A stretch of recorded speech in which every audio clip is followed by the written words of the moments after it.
So I had a moment this morning. It wasn't a big moment, nothing life-changing.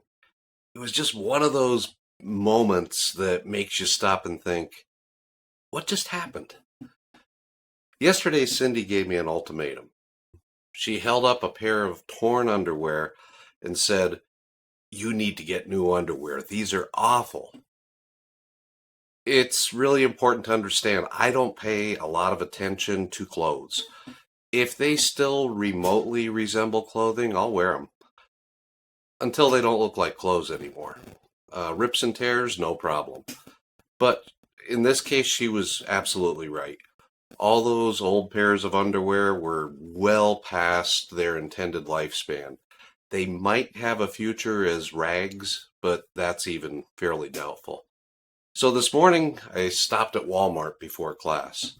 I'm thinking this is a 5-minute job. I'm going to go in and out, right? Well, that was wrong. First, I had to navigate to the underwear section. And that's not as easy as it sounds. I found the men's clothing section with no problem at all. There's a big sign for that. But where do I go now? So I started wandering. And then I found it, and I just stopped. There's an entire well-hidden wall of underwear in the men's section. It's like a secret treasure of undergarments right out in plain sight. Different brands, different prices, different cuts.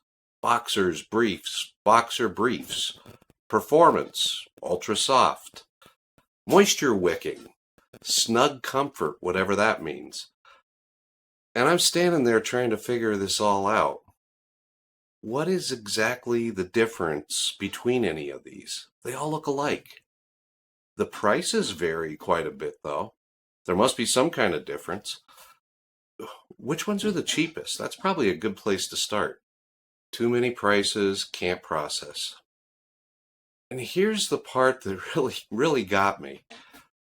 I'm on my way to teach classes in psychology and sociology. I'm building a website. I'm dealing with real problems every day, real responsibilities, and I'm completely stuck trying to pick out underwear.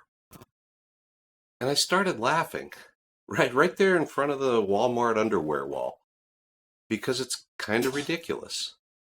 But also, it's not. There's something going on there because it's not really about underwear.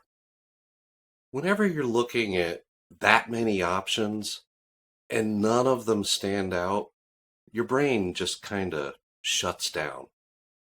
You'd think that more choices would make things easier, but sometimes it does the exact opposite. It creates this weird paralysis where you don't want to make the wrong choice, so you end up not making any choice at all. And this doesn't just happen in stores. It's everywhere. Anywhere you look anymore. Too many options, too many opinions, too much information, too many things to sort through. And there's no clear way to choose which is the right one. By the time I got to that underwear wall, I'd already used up most of my mental energy on things that actually matter.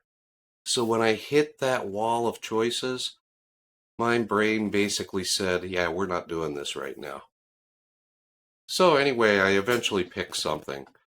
Not because I was confident that it was the best choice, but because I realized it didn't have to be. And maybe that's the whole point. Not every decision needs to be optimized.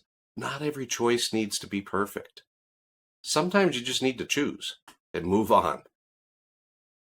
For what it's worth, Cindy said I chose well. I'm still not too sure. Thanks for checking in for a few minutes here with me today.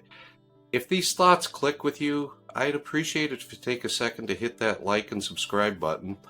And also feel free to check out my website at quietfrontier.com.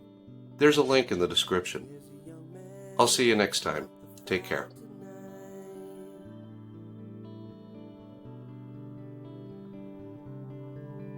Doing his best to make things right.